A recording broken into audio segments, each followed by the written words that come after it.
Have you been betrayed? In this video, we're going to talk about what to do when you've been betrayed and why it's really important to know what to do when you've been betrayed.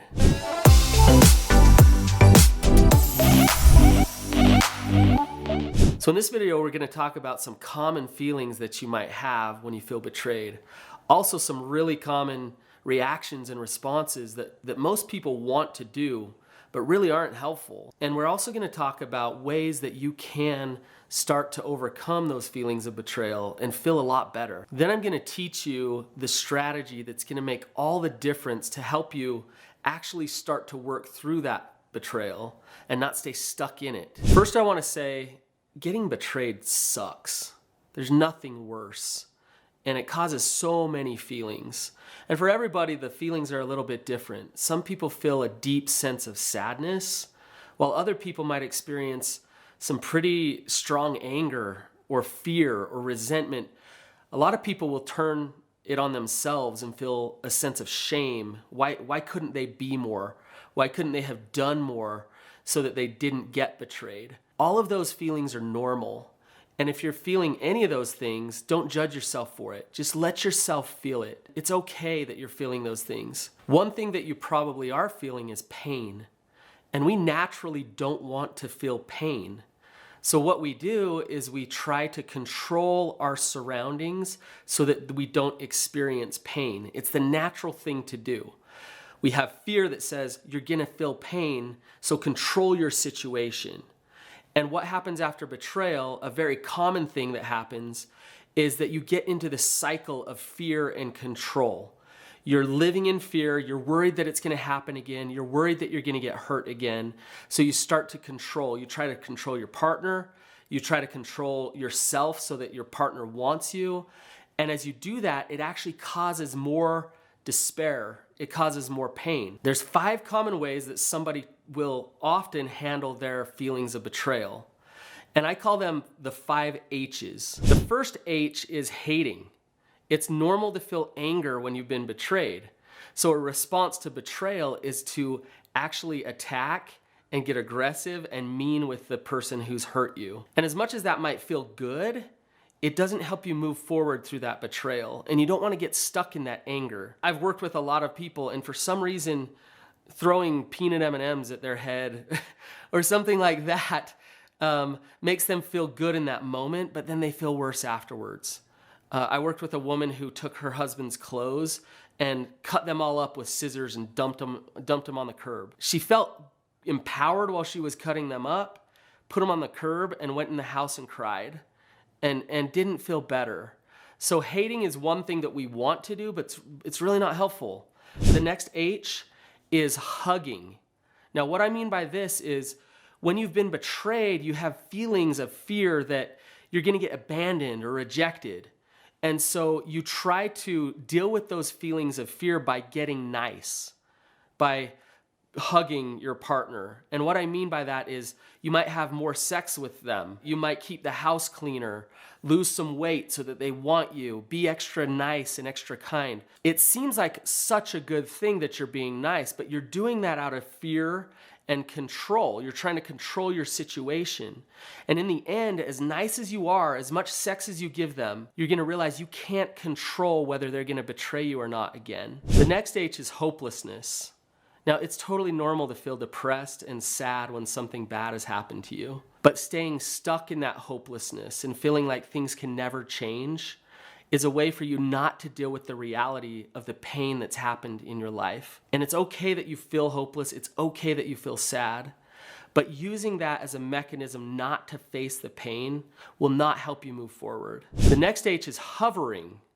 Now, what hovering is starting to pay attention to everything that your partner does. So you might notice what they're doing on their computer, their phone, how late they get home from work, what they're eating for breakfast, or whether or not they're making it to their therapy session.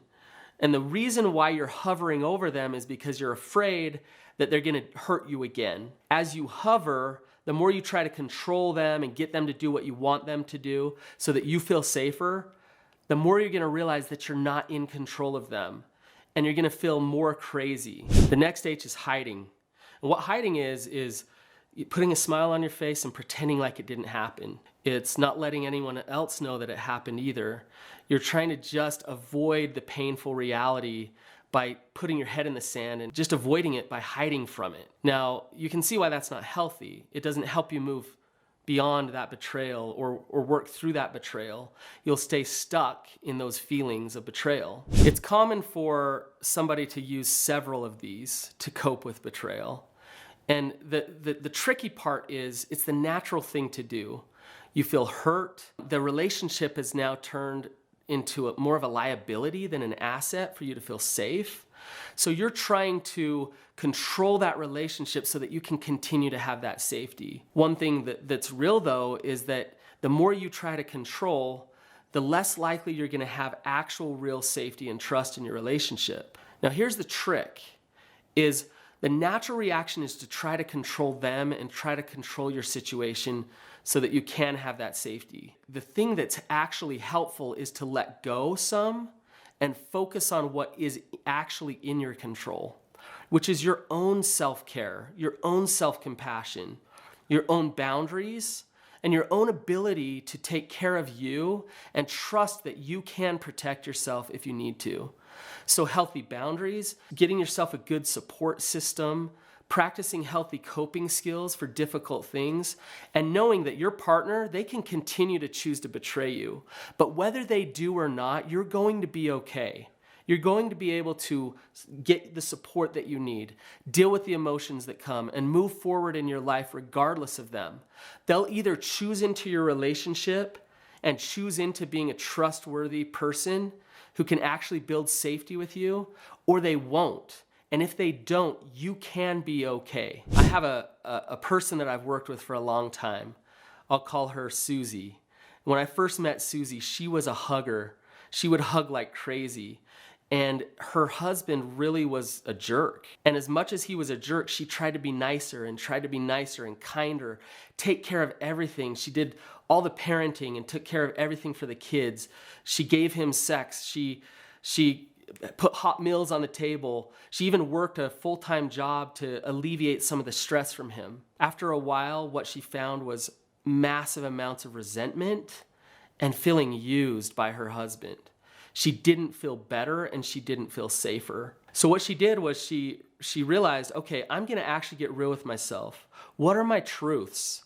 She went to her husband and said, here's some of my boundaries, some of my needs, some of the things that I have to have. Here's some things that I won't take on in our relationship. This is what works for me. This is what doesn't work for me.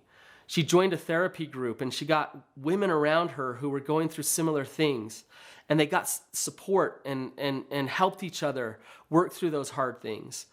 And a really interesting thing happened. She thought that when she pulled back and didn't take care of everything for her husband, that he would freak out, that he would act out, that he would go betray her more. But the opposite happened. He respected her more. She had strength in the relationship. And it didn't force him into working on himself, but it influenced him into working on himself because he realized something. If I want to be with my wife, if I want to be with Suzy, then I've got to be a person with integrity. I've got to be a strong person because she's showing up that way. And they ended up staying together. Now, that's not always the case. Sometimes somebody like Suzy will get strong and the spouse won't choose them. However, if that's the case, she'll still feel that strength and know that she's moving forward in the right direction. So now that you've heard this and you realize turning inward and working on yourself is the answer, the next video you need to watch is what does it mean to set boundaries in a relationship?